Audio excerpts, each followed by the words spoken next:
perspėjau, kad aš ir kalbėsiu ir šliauksiu.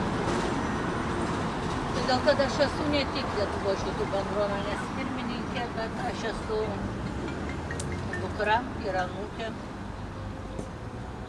geto kalinių iš Štuthofo koncentracijos stovyklos kalinių.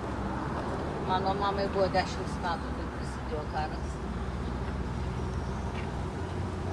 O ji turėjo dar 2 seseris ir brolį.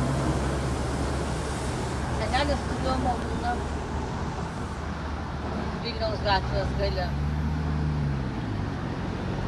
Ir aišku, nelaimės prasidėjo dar ir atėjus sovietams, kadangi viskas buvo nacionalizuota, viskas buvo atimta.